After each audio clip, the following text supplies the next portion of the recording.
part Brad.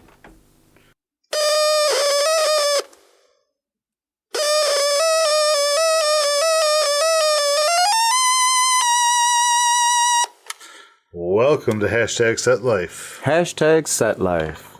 New name, same show. Finally landed on something. Something I like that it. Felt right. It did feel right. Just get rid of this contraption. Yeah, put that thing away. I missed it. As you know, I do. It needs to warm up. You know, the connection has to be clean. I rarely am, so. Well done. Well done. All right, so here we are back. It is October. I think the last time that we recorded it was April or May. Yeah, yep. And the reason for that is we've been kind of busy, scattered busy, enough, I guess, to... Yeah, back end busy. When you're working, I'm not working. When I'm working, you're not working. It was kind of a... It was a hard way to get available, and we had other things to talk about, and never really enough time to just sit and do this. You know what I mean? It does take a dedication, and we're still working on it, but we're going to keep it up for you guys. We're going to keep bringing it to you. We enjoy it.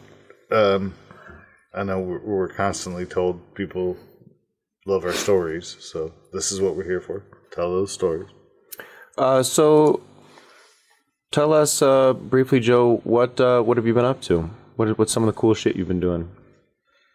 Since April, I did a movie called Connected Through Blood with our good friend Rodazon, which you've worked with several times this year. It was a drama, which a little more Precious style, which is a little more different for that element of filmmaker. You know what I mean? Which was nice. It was refreshing. That was fun.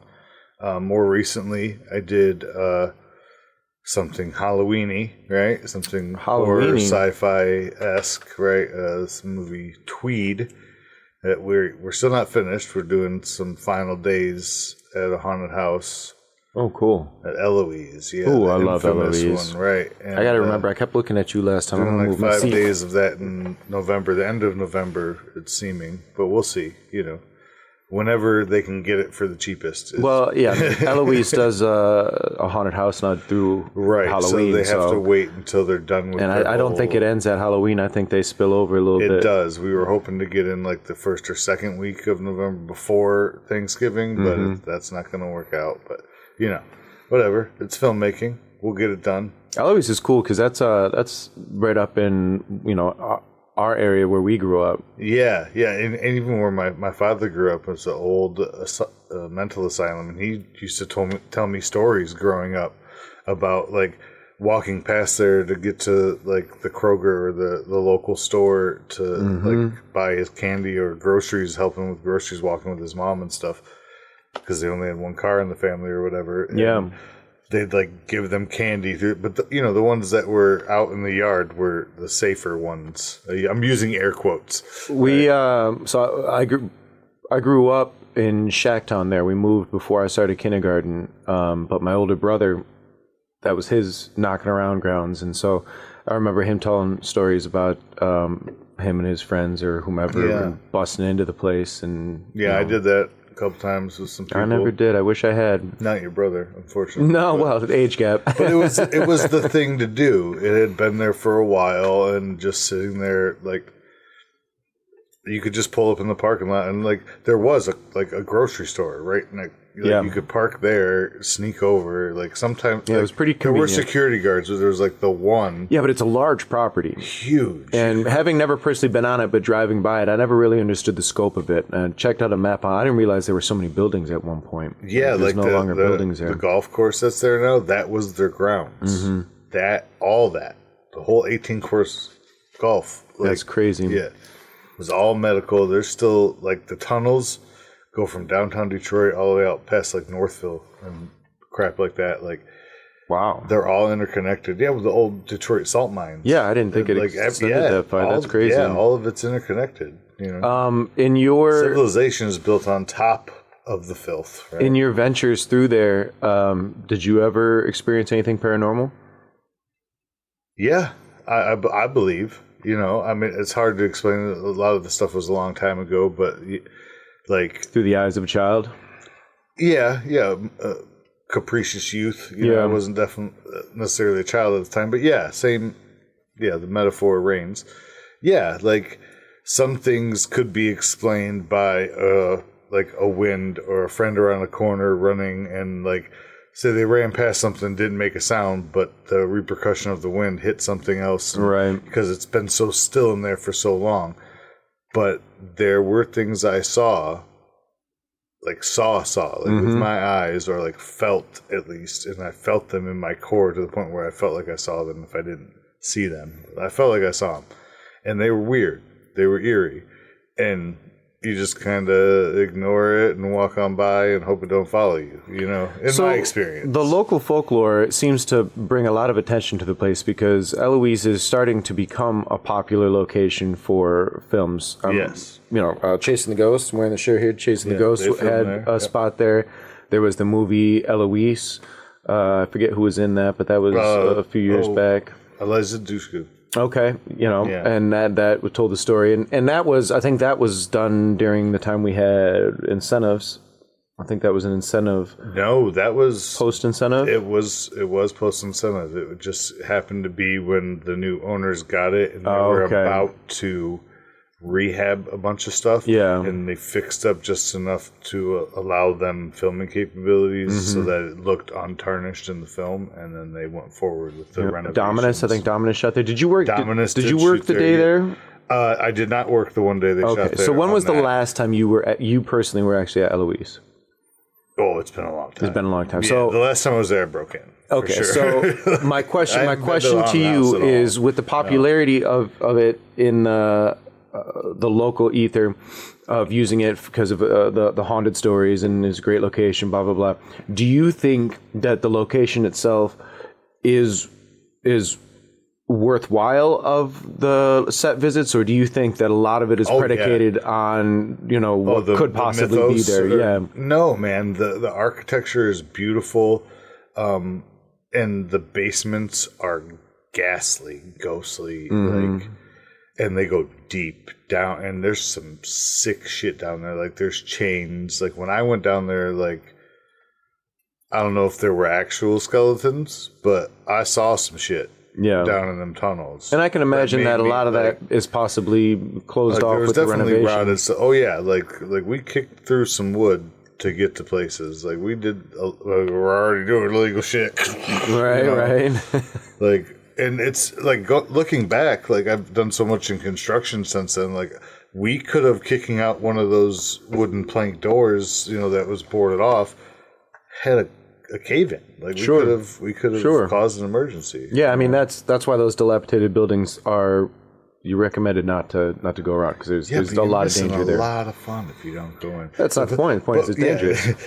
But I mean, that was in a day when we weren't able to record everything. Like, like I had one friend bring like a camcorder in an old like hi-fi Super 8 or something, and only like half of the footage came out. No. So there is that. But at one point he ran into like liquid mercury, like a bathtub full of liquid mercury. What? He actually took like a jug of it home because he found an empty jug. And why was that even there? I don't. Like, what was the original practical use of a bathtub of mercury? But I don't know if him coming in contact with mercury could have erased the tape either, because it's not magnetized, right? But it does have its own properties. I was always told not to touch mercury. No, it's poisonous. Yeah, they all got sick. Yeah, like I came over his house with me, Vinny Latta. I don't know if you remember the Lattas. Anyways, what's up, Vinny? If you out there, you remember this? Give it a comment. This story was crazy. Like, I showed up and he's at his house and they're pouring pools of it on his kitchen counter and smacking it, and they're amazed by the properties. Most of these guys were high school dropouts, right? Sure. The Westland Juggalos and shit, that kind of crew. Some of my drug connects back in the day. Anyway, yeah, I just showed up over there to jam with Vinny because he had his drum kit and shit, and they're playing with that shit, and I was like, I'm the fuck out of here, because it was all over the house. Yeah. And they're laughing, and I'm like, oh, they all wound up in the hospital. Yeah. Wow. There's no good was going to come of that. No fun. It was like 3 days after we all broke that was Tweed, and I hope that Tweed, I hope that you guys get in there because that would be really cool. I'm looking forward to seeing that. What was some of the cool shit that you did on Tweed? The pictures were pretty cool. I don't want you to go outside of what you're allowed to talk about. But Detroit Packard plant that's I think about to be leveled. So really, yeah, I heard rumors from the guys that were there, the security guys that let us in and stuff. I mean, it's just a wasted space right now, right? But it's so beautiful cinematically. Like you can film so much. Yeah, but how much can be shot there? Before it's like, oh, here we are again at the fucking Packard plant. It depends on your artistry, sir. Yeah, I mean, no disagreement. We filmed there. in the tunnels there, and then also up in the buildings. But I was made to make the buildings look like the tunnels became more cavernous, right? And that maybe they had shafts to outside, or there was like a dull glow. And it was really refreshing. It was like all the shine on steroids with my artistic input and my ability to just play with light like paint on the monitor. It was in the director Alex Wraith, he was just so accepting, like especially once like we worked out our little kinks of getting to know each other professionally, right? He was more in front of the camera than behind it. So he came to be like, well, if Joe's eye likes it, then that's the one I want to look at, right? And yeah, so it was really refreshing creatively. Cool. It was fun to work on. And I think the story will be captivating if it's edited right. And I recommended you as an editor for it. Oh, interesting. Yeah. I'm open. I'm available. Yeah, man. Hopefully it comes out good. It was a fun project. It was a new filmmaker, a new actor-director, but he's came up in New York and lives in LA now. He's got some connections. Hopefully it pans out. Do you know what the motivation to make a movie here was? He heard that we're probably getting incentives back and that we have a really good work ethic and like it's pretty cheap to make a good movie here. Okay. And I told him, like I schooled him on we do know the business and he actually they were in production with another producer that he saw the bad side of business on the first leg, and luckily they got my number and were able to get on the right route of like the kind of people that are going to take care of you, but you better take care of them. Sure. Yeah. So it all worked out. I think it's going to be a good relationship. He wants to do 3 or 4 movies a year. We'll see if it happens. Yeah, that would be interesting. I'd love to see especially if the something incentives come back, because then. Yeah, they're still talking. Yeah, well, MIFA's been at their job. They're doing good. The new president, Justin George. I used to know Justin George. Jeff George, who I've worked with a couple of times. He's the new president of MIFA, and he's an amazing guy, and I think he'll do a lot for us. Oh, cool. Yeah, I'm looking forward to more of that. That was the guy that was a DP on Stealing Jokes. Oh, okay. Sent the whole G&E crew personalized engraved knives. Oh, that was nice of him. Yeah. It's very nice. So what have you been up to professionally since we've been... here I am ranting on. I know. All these great questions. Is that... So it's been a year. I just had a release, Corruption, premiered in... maybe a couple weeks ago, or the tail end of September. It was. We about shot 2 weeks ago. We shot that in June. Did a lot of prep work on it. It was a very interesting experience because it was a first-time writer-director, Teddy Van Gogh, who I'd previously worked with in Black Straight Blues. He was an actor. Okay. Black Straight Blues is available to watch on Tubi now, so you can check that out. But he had approached me. I was the first AD on Black Straight Blues, and so he had worked with me then. He approached me way back in, it was like February or March. No, I worked one day on that. I did not meet Teddy during that, though, right? Black Straight? Yeah. No, you did not. No, he, so Black Straight Blues is segmented in stories, and his story segment was in the first couple of days. So okay, right. Our so schedule, you got him out of the way. So our schedule was episodic in who we had on set each day. But yeah, this was his first venture. He wanted to do something different for the city. He wanted to he wanted to take a different approach to Detroit culture. Yeah. And so he went with a legal drama. And Corruption is about a Detroit DA taking down the current mayor of Detroit based on allegations that came about. What was really interesting about this project was that, one, Teddy was a current MPI student while we were working together. Motion Picture Institute, yeah. So, yes, the Motion Picture Institute in Troy. From that, a lot of our crew came from the school. So a lot of green years, yeah. And so, starting with prep, he wanted to, learn from previous mistakes that other people have made. He wanted to take in some of the things that he's seen happening in the environment. What can we do better? But at the same time, it was a learning. Yeah. It was a learning, but at the same time, it was a learning project for him. So there's no way anyone could come in perfectly. But his attitude and his approach was very refreshing for me because it allowed he welcomed me in. Yeah. As an AD, really sometimes. He appreciated the expertise you do have. Right, and so it may be a little bit heavily, an experienced director or experienced producer. Yeah, you probably did more than you were used to, but willingly, because I wasn't on this one, not for lack of you trying, but, budget and everything, but I saw the posts online, and we're very close, so you told me all the stories, and it seemed like an amazing group for, the camaraderie. It seemed like almost like when we were on Itchy together, that kind of more you don't see that. Yeah, so there was a strong familial feel within the crew. It was vibrant and refreshing because people weren't suffering from the been here before type of thing. It was exciting to them to be on set. They didn't have, what's the word I'm looking for?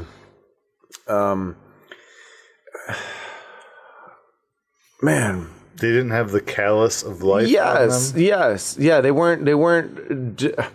Too many people when they end up on set, it's jaded. That was the word I'm looking for. They're not jaded by the fact that I could be on any set, and it's not really like that. We take for granted when we are on set for the times that we're not on set. It's too often we're not on set because it's a contractual job. Yeah. We don't work every day. And we don't know what's happening next week or so on and so forth. But for them to be... If you're new to that, there's red flags, and especially the first day, when you get on production, that when you've been in a long time, you're like, oh... Some people just have some people just have a forlorn look like it's just another day at work. And, that's sad to me because this is an awesome job, and any number of the positions... but that... So doesn't mean we're not human and don't have needs. Right. So because the schedule was crazy, the script started. What if I have to poop, Brad? Then you How many sets have I been on where what if I have listen? The number of times I hold it and then agonize after a 14-hour day is countless. And it's hard to get that track up and going. Well, I mean, when it's been knocking at your door and you keep telling it to go find somewhere else, down. Yeah, it just is like, hey, no, we told you, we're done, we're over it. We've compacted. We're staying. No, most productions are lovely. We always have a great time. They always take care of us. There's always those times where you're stuck out in the woods and you gotta. Sometimes, or a small house and there's a bathroom there, but that's where the first AC sits, or that's where makeup is, or it's just it's too difficult. But no, bathrooms aside, the excitement that because the schedule. I got a good story to make up for bringing up bathrooms. Okay, well, I look forward to that. I was at the Shinoa Hotel, and this was for, I believe, either Price of Love or it's Price of Love. 2019, 18, 19. So old. It's like so many years ago. It was one of my first ones with Dylan. Anyway, exactly like you said, the bath where we had this beautiful, nice suite, and the bathroom's used for makeup and wardrobe, and I got a number 2, dude. Like, I got to deuce it up hard, right? So, of course, there's a public restroom in the lobby, but we're like on the 11th floor and shit. So we got to go back down and go. Well, there's only 1 toilet and 2 urinals in the public men's. And dude's in there. He's already blown it up. And there's 11 floors, and they have 2 urinals and a shitter? In the lobby. Yeah. Yeah, because... The private one is makeup and wardrobe. Yeah, go to your room and use your own. Yeah. Well, dude's already in there, and he's going to be a while. I made sure of this. I just want to put... So... What's ETA on that tattoo there, buddy? The women's had 6 toilets with, 3 inches from the floor marble cover, you know what I mean? And no one was in there. And I had to check because I had to go. It was coming out either in that hallway. One way or another. Right. So I go in real quiet and I'm like, nobody. I checked. There's 3 inches, dude. I checked under all of them. That's creepy, I know. But I made sure. And so here we go. And I get all the noise out, luckily. But someone comes in. And I'm still there. And I'm not done. But I don't want, you don't want to, I guess women blow it up too, but I don't, I've never shat in a fancy ass hotel's woman's bathroom. Okay. And she winds up being in a long time and she is pretty loud. So I was able to just get comfortable with it. Right. And try to get out of there. And apparently, she saw a shoe or something, she saw my toe, or I don't know. There's 3 inches. What I do have big feet. Did it go under I don't know. But I go out and I go out front and I have a cigarette and I'm just like, I can't believe I got away with that. What the fuck just happened? You know what I mean? And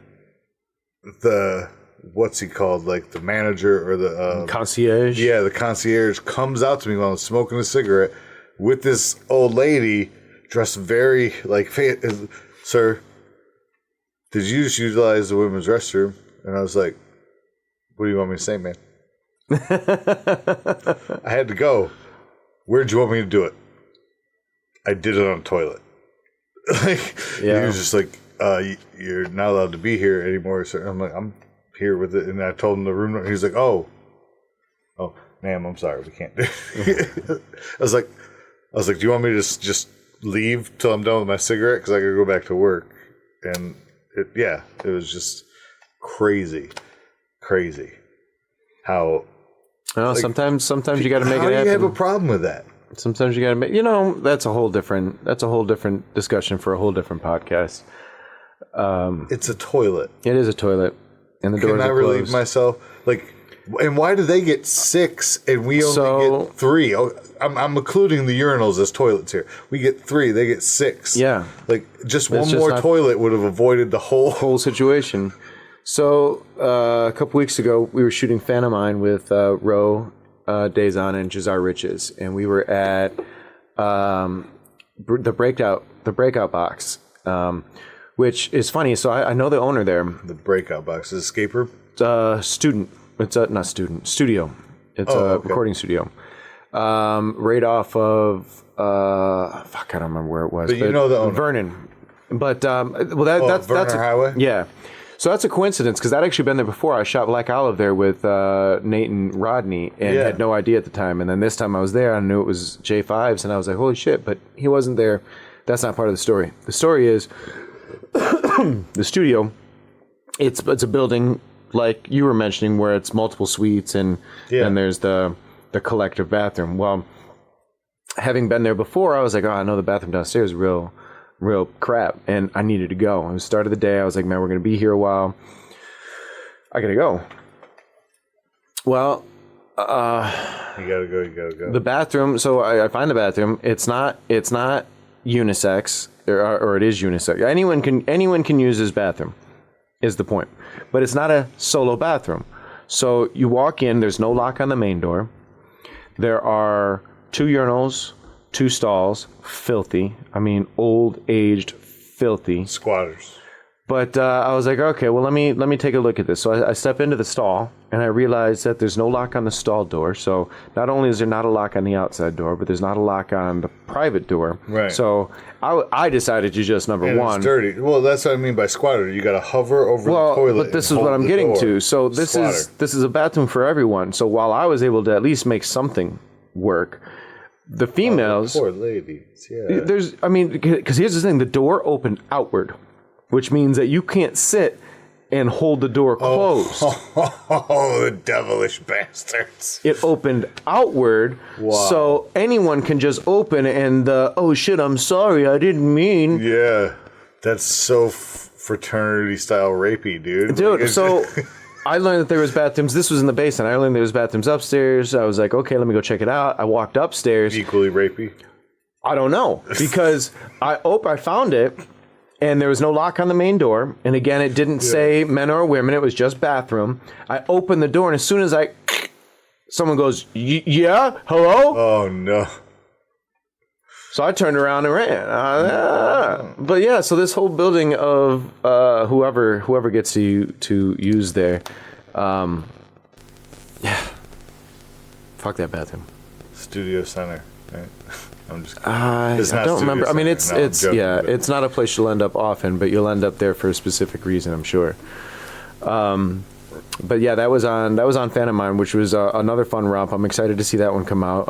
Ro and Jazar are always fun to work with. Jazar, as a creator, always tries to find a different type of story to tell, even if it is within the same realm of a lot of what the stories the communities tell. So being able to take a different approach, like this one was a very single white female, but in the more of the obsessor being someone that you didn't expect to be the obsessor. So it's just a twist on obsession thriller. And ultimately, I think it's going to be pretty fun.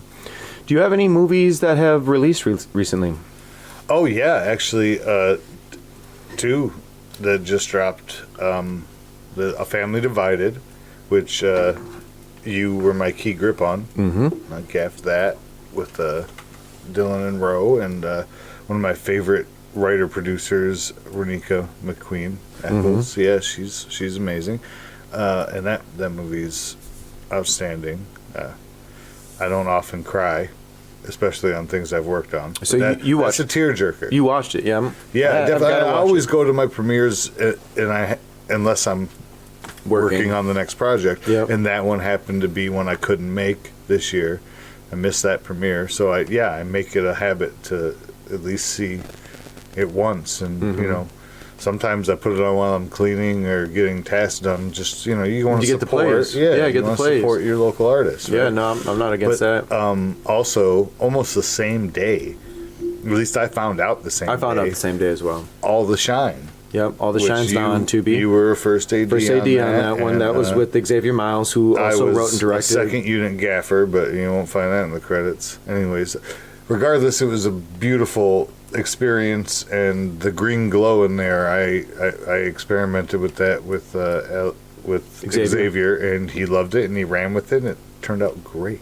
Yeah, I'm excited to watch that one. I've seen earlier edits of it, but I'd like to see the finished product. I'd like to see what I think it could use a cleaner edit for like story clarity, but visually I'm happy with it. And as a gaffer, sometimes I have to just go do these. I mean, that's the hard part about being a first AD. You got, I mean, if it's shot and the day is complete, that's the end of the job. Everything looks good. I can't do anything. All the gags were pulled off. Everything made sense, and I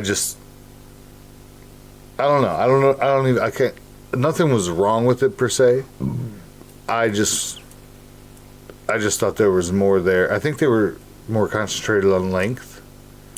Well, I mean, it was a tough shoot because it felt a little rushed. A lot of the different pieces of the puzzle going in. You were there. Things changed. Things changed, and there audibles had to be. Rewrite that happened overnight because we didn't have time to wait. Yeah. So I mean, there's always going to be that. That I think is one of the great tales of art. What comes of the sacrifices that you make, what comes of the challenges that are put in front of you.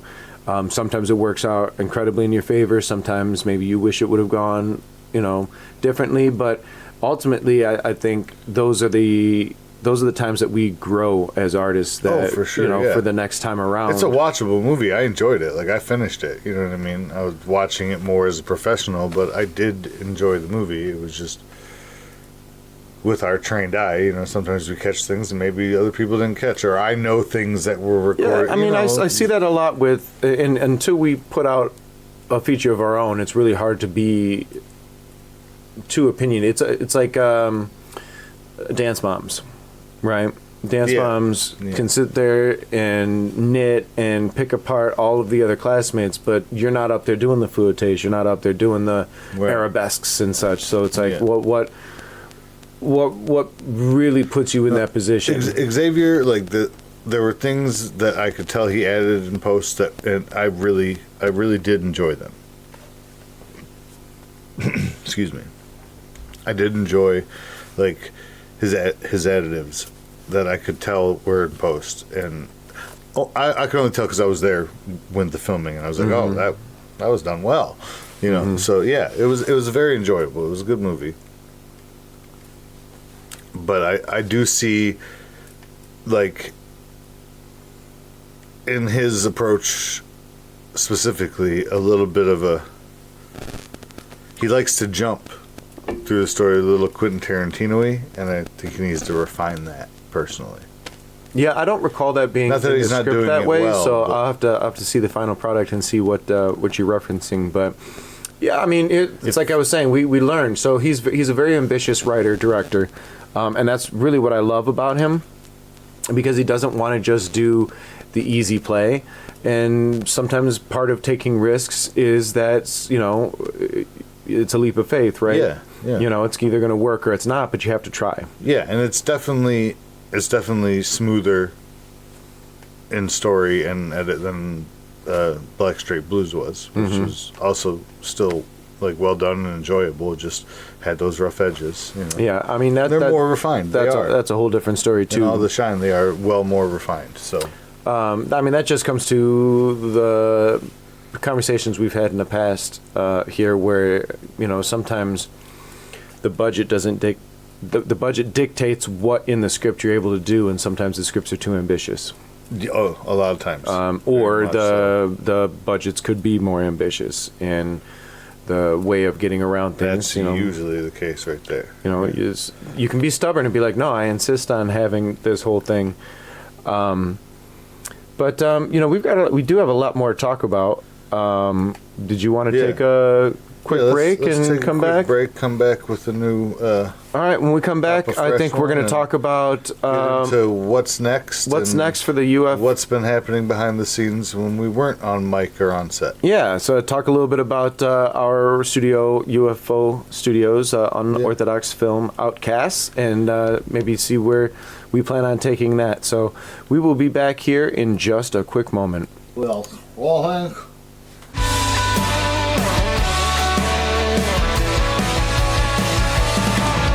We are back from our little break. Emptied our bladders a little bit. Yeah. Figure some stuff out. Interpersonally. Any other 2023 projects that were of note for you? We did a little short together. Some of us grouped together for the Cards Against Humanity Film Festival contest. Unfortunately, we didn't qualify, but it was a really great team building experience. It was very likened to a 48-hour film festival, but we did have a bit more time than that. Yeah. I mean, the idea came 7 days of inception, right? 2 days of filming. It was due July 25th, and the idea for us all to collaborate came to us end of June. Yeah, like June 29th. And by the 1st, we were shooting. We did 3 days of shooting, and then there was some post-production, and we got it sent in. A little horror fiction thing. I had an opportunity to act in it. You had an opportunity to act in it. Yeah, it was but so your much main fun. role was gaffer. Yeah. And honestly, I thought the lighting scheme in it was brilliant with you guys. Oh, that was so much fun. Yeah, like I said, just anytime I have a chance to really spread my wings creatively, you get something that's interesting in the picture itself. You know what I mean? And I just love that. That's what I love. Bringing the frame to life outside of the performances. Well, what was really cool was it was a very simple set. We shot in a basement of a house that's being renovated, so the basement hadn't had any love yet, which was perfect for us. We wanted it to look a bit dungeon-esque, yep. But at the same time, with the limited set deck that we had, the lighting was really key to bringing character to the set, and I think that it gave it depth. At the same time, it gave it character. Like we used it to show passage of time. I don't know how prevalent that was in the edit, but that was the theory behind some of those. Right. So like the sun doesn't seem to move, yet it changes tone a little bit. Right. And at the same time as that, the faulty bulb effect on the hanging bulbs mixed with like the unexplained kind of colored. I don't want to say disco lights, but we had like a color chase theme going, and sometimes it wasn't, sometimes it was, and when it wasn't, it was solid two certain colors, and then and just all these little accents. Like this old radio I took apart and stuck a light in. Like, just little things to light up little areas, and it was so much fun. Yeah, ultimately, I think it turned out really well, visually speaking, with the lights. It was an interesting project, like you said, team building. For us to come together, use our basic approach was to figure out what we had access to and what we would have no trouble in getting. Almost military style fashion. Like it had to be so fast, so concise. Like, and if we can do this, what else? Give ourselves time. What can we accomplish? Right. Yeah. And I think we'll talk about that in a little bit. Before we move off of Like and Subscribe, which will be available eventually with the contest going the way that it did, because it was a time crunch thing. Yeah. We fired it off. So and we've got some we're going to put it back in. To put a little more love into the one post-production. Of our first releases of 24. Possibly, kind of thing, along with this podcast, actually. We want to go back, not to the drawing board, but to just go back into the edit and definitely can have some audio and possibly some short edits and things like that. Maybe even do a title sequence. I don't know, but it'll be eventually available. The last project that I would like to talk about, and I know we can't talk too much about it with the NDAs that we signed, but before we move into the future of UFO, what we have going, I wanted to talk a little bit about the agency.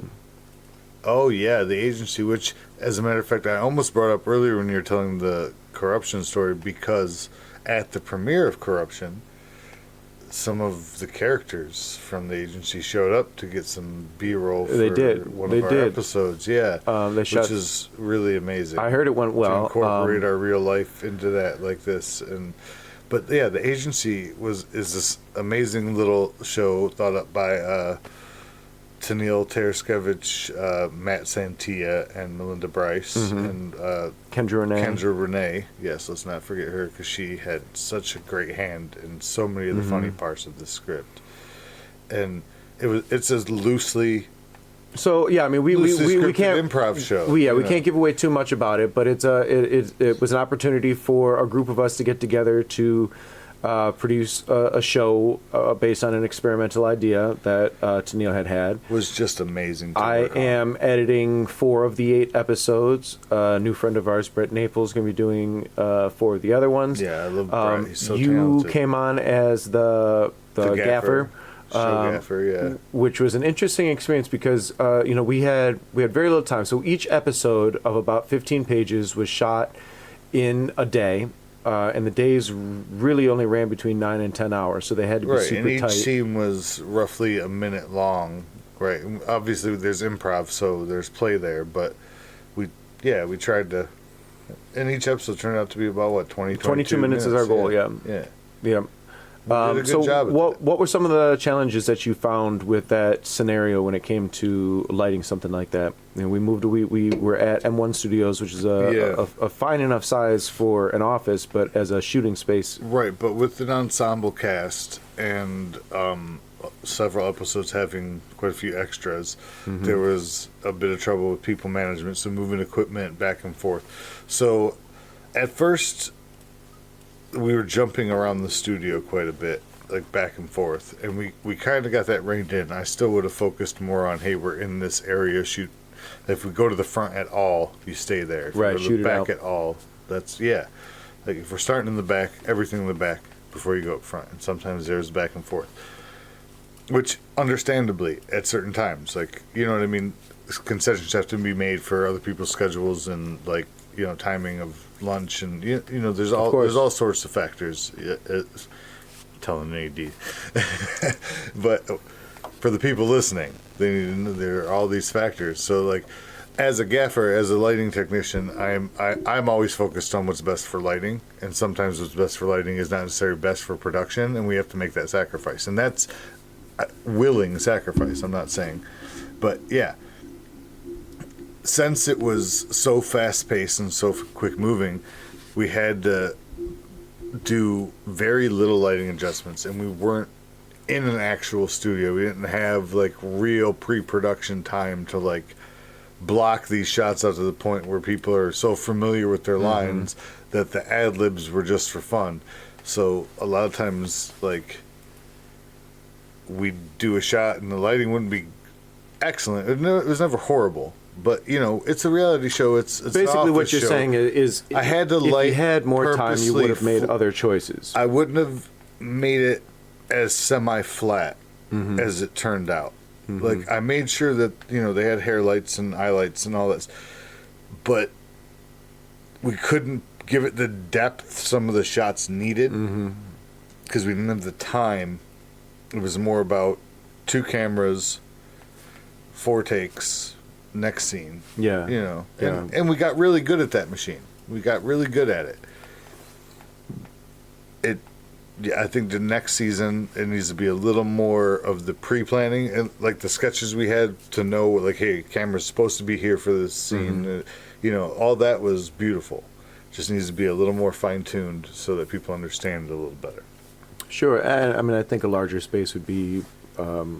Yes, yeah, accommodate, like, where, you know, the camera guy is not married to my stand with the light, and if they pan too far, they're catching the other. Oh yeah, I mean, even in the edits, there's moments where M1 Studio is a beautiful space. Cropping, but will a lot of be odd angles necessary, and a lot of really difficult shots because of the angles in the walls, especially when we shot in Dusty's office. Yeah, the curved wall. No, there was always someone just off frame, and any slight movement would have killed that. But I am looking forward to it. It was a lot of fun. So much fun. I had another opportunity to act in that, a little behind the scenes there. But we literally talked about all the bad things from my experience. That was it. Yeah, everything else was beautiful. I'm looking. Editing it has been a joy. I've got 2 episodes I'll be working on next month here. 2 of the more challenging episodes for me as far as an editor goes. But I think ultimately these next challenging episodes, especially what Brett has coming up. Your rough cuts of the first 2 are so good. Like, you don't have to, like. I mean, I'm not personally concerned about. I'm not concerned at all. What I'm saying is they're going to be a challenge. Episode is they're going to be a challenge, content, but it's going to be a lot of fun. And I am looking forward to this to be released to the world for them to see what we were able to come up with the restrictions and the limitations that we had. Yeah, and being asked to act in this, like becoming a character for this world that we. Yeah, your character is one of my favorites in the series. So I had a lot of fun doing all that, and I can't wait for the world to see it because it was so natural for me to fall into that with all these people that were just so talented. You know what I mean? Like, I felt like every time, like, I could step away from in front of the camera, and there I am doing the gaffing. And I felt the difference. You know, the new cast members that I was able to meet through this project, I'm really grateful for. Yeah. And so I am excited for a project like this to possibly lift and introduce some new talent from the area as well, because I thought, like, Daniel was a surprise for me, for someone having not performed in this way. You know, he's being a performer himself, but not in the capacity that TV and film offers. Daniel portrayed Parker brilliantly, and the way we were able to incorporate the real life into that character in a way that was still fitting for the show. And everything is so freeing for Daniel, he said. So I know he had a lot of fun. And Daniel, we're coming after you. We're gonna get you on this show. Oh, that would be awesome. Hopefully he watches movies. It's a surprising number of people who work in film. For Set Life, he doesn't have to watch anything. Yeah, that's true. So let's talk a little bit about what we as a company, as the Unorthodox Film Outcast Studios, studio. We don't own 2 yet.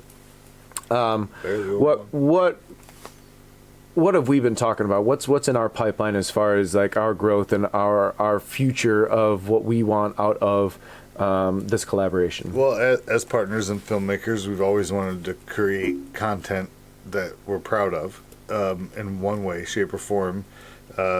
Usually through the medium of video, right? Like I did start doing, sound and radio and stuff, but I went to Specs Howard as you did to get just as a certificate. RT 1108 to get in RVF. What was it? 12. RVF 12. RVF. They already changed it. 1 year right after I left. Right after I left, it was no longer RTV. Yeah, what Emery was telling me. That was radio television, and then you became radio video film. Yeah. Yeah. And it wasn't just 12, it was like 212 or something, because we started in February or some shit, or graduated in February or some shit. Yeah. It was a good time, but I really, you get into it to learn something, but really to try to get a plug into the world. Right. Because the education, as good as it was on what it was, it didn't get it was very you or baseline. I where we are, or anybody I know who went there, where they got to. It's very baseline. Yeah. It is cool to get hands on. They were very specific. There's all sorts of courses you can take, but it's your gusto that gets you to where you want. It's determination that gets you into this business. Regardless, where was I going with this? I don't know. I was going to let you go, but we were talking about our future. Yeah, our future. So, that's really what started us on this case. Is we ran back into each other after years and years. We were thespians together in high school. We both went and decided, okay, we want to do video somehow, and we want to make movies, right? And it took a while. It took a lot of gusto for us to get there. And we're making movies, man. And we decided that we want to make our own movie. And you want to direct, I want to DP, and eventually I want to direct something, you know what I mean? But that's the whole point, is we want to be able to do all these things we're helping other people do.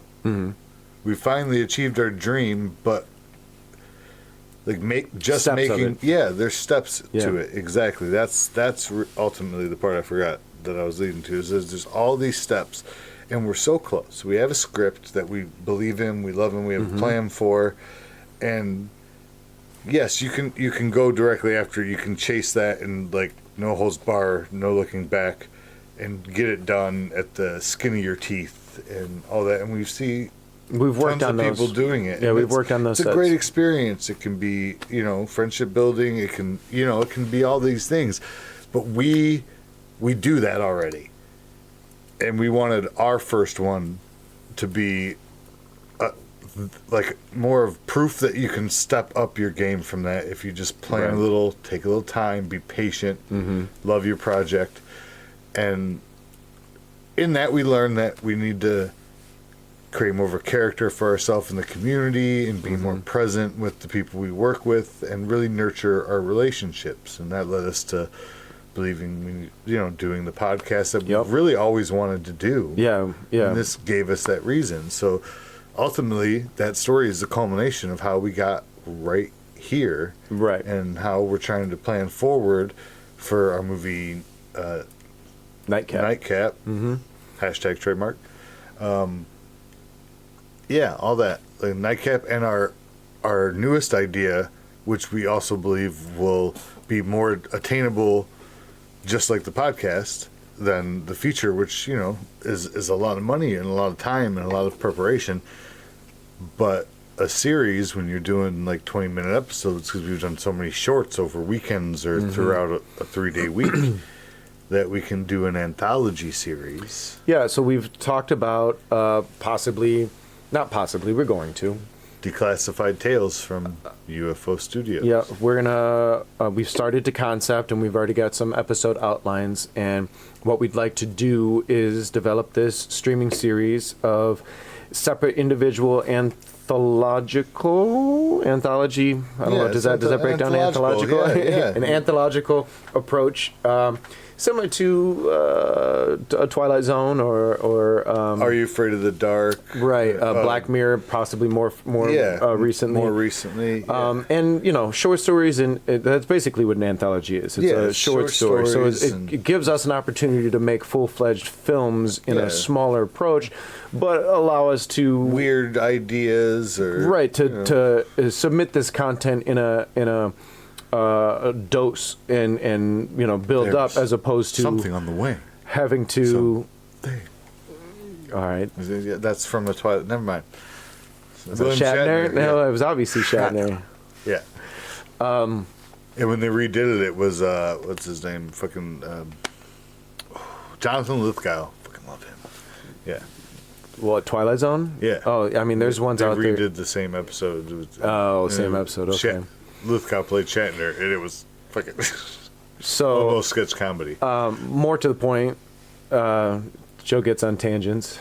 I don't remember what I was saying. Something on the wing. We're gonna do all sorts of different types of stories. Yes. We're gonna do folklore and horror and sci-fi, or just like reimaginations of poetry, or any short story out there that we can find that is either worth buying the rights to or in the public realm, and try to spread our wings in different ways and give people we meet in the world, in our community, a chance to do some, like, I met this second AD, but she really wants to try her hand at blah blah, and we're gonna let her do this on this episode, and things like that, and a way to experiment within your own art and see if you like a different avenue of it.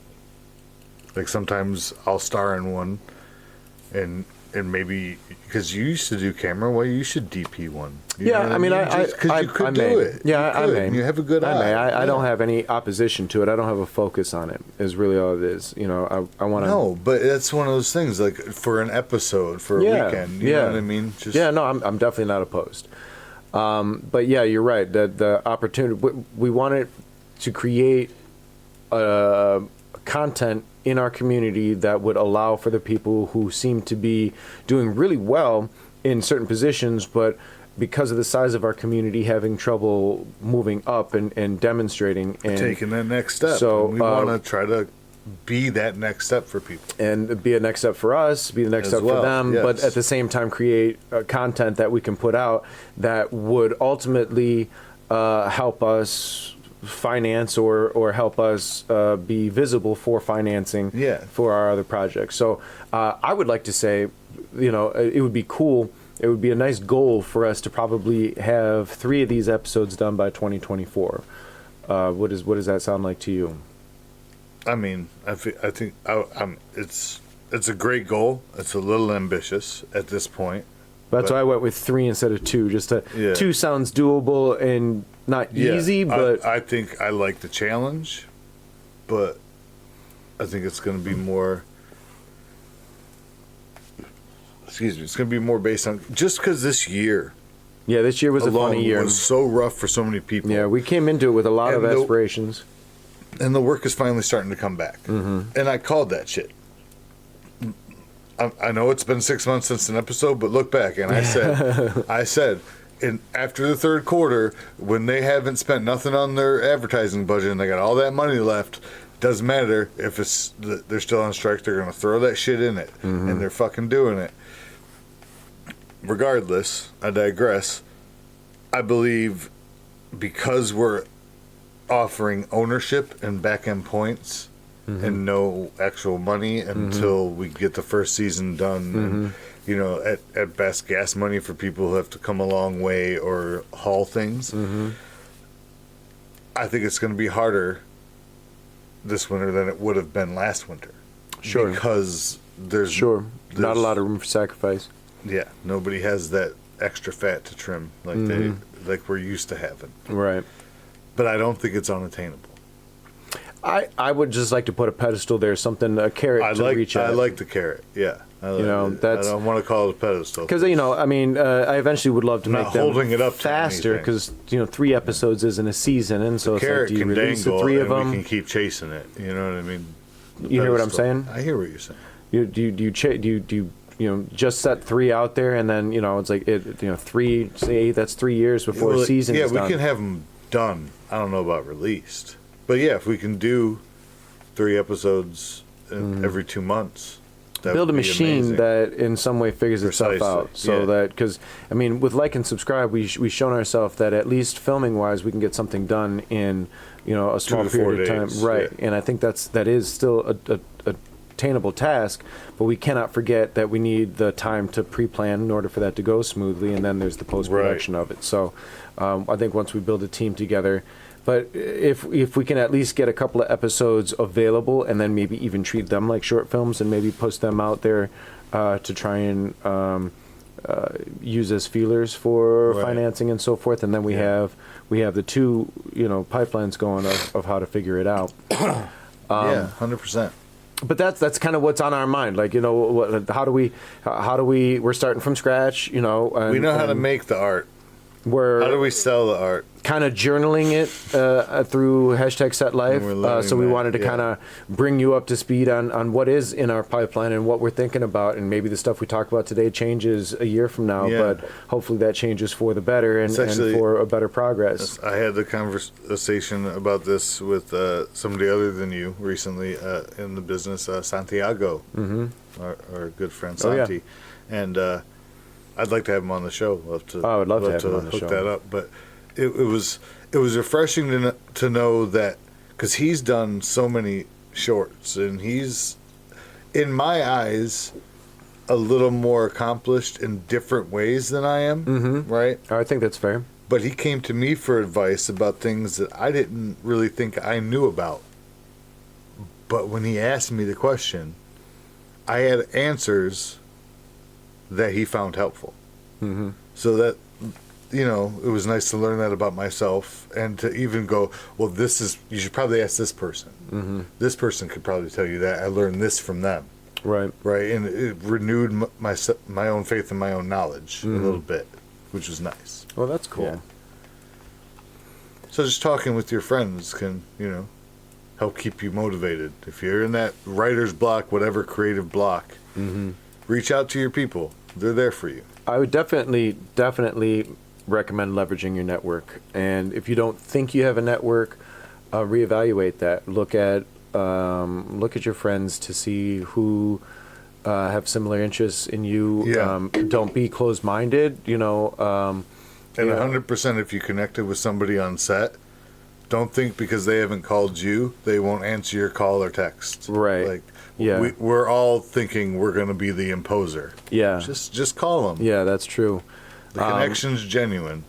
It's a digital age. We all have our lives. Right, and you're not going to hang out with them every weekend. There are some people that I consider true friends that I really only see when I'm on set, and I'm grateful for that time, and I'm sad when the time is over. But friends I haven't seen in 10 years, but I talk to them twice a year, if that. But it happens. You know what I mean? So leverage your network. Build a network. If you genuinely don't think that you've got a network, I'm not a good networker. Got somebody's number, they want to hear you call. I'm a shy networker. If they don't, they won't answer. You are a shy networker. I'm a shy networker. Yeah, every time I say something, you got something else. So I just want to make sure you're done. I'm a shy networker, and so I can admit that it becomes difficult. You know, I don't like doing large parties. We had a rap party recently. I spoke to the people that I always speak to, but taking a little bit of effort to at least say hi or bump into someone at the snack table to just warm up the relationship will allow for a warmer reception the next time you see them, and over time you'll see that you're more remembered than you'd like to believe yourself you are. And if you're an overconfident person, that's great too. Get in there. Don't be shy. Hi. Yeah, don't be shy. Get in there, say hello, Does me well. Ask questions. We always encourage that. I think that we've mentioned that here before. I just call it confident. He says overconfident. You just literally volunteered. I didn't point at you at all. You were like, you don't have to point at me. You've said I wasn't it before. implying you. But I heard you. I love you, dude. So what else? What else, Joe? Future episodes of hashtag Set Life. What do you guys want to know? What do you want to hear? Who do you want us to invite on? What are some of the aspects of filmmaking that you have interest in? And because again, we're not experts in any way. That's not what we're here for. We're here. We're working towards it. We're trying to be. We're here because we are in the industry and we have access to things, and we're learning. So we're sharing what we learn, whether that's stuff that we have recently come into and learned, or things that we're doing it over time. off kind of the top of our head. We kind of do like. We have a planned topic and we talk about our own experiences, but we've only learned so much. So we're not infallible. And again, like you said, we're not who's an expert. We want, if we're not telling you the way that you're getting something from this, let us know what we can add to this to tell you in a more direct way to better communicate with you. Because then we'll reach into our network, as I just recommended, as we recommended that you do, and we'll bring somebody on and have them speak to us and learn us on the topics that you guys are looking for. So we really are looking for feedback. What's our email, Joe? It's ufostudio.detroit@gmail.com. Yes. So email us your suggestions, and email us suggestions for topics for the UF pod as well. We kind of are going to be airing these things congruously. We've yet to start the UFP Instagram or anything like that, but I'm sure we will be. But aside from that, you can reach Bradford and I on our individual Instagrams. Mine is chaotic_artisan. And you can find me at Beeford Clark. That's BFORD Clark. You can follow us there, and don't be shy. I've got so many fake accounts following me. It'd be nice to have a real person every now and then. Why is that hit so far? Why is that hit so hard to home? Because it's so fucking true. Yeah. But we look forward to connecting with you all, and we look forward to bringing you more episodes. So for today, I am Bradford here with Joseph. And we will see you next time on hashtag Set Life. All right, y'all.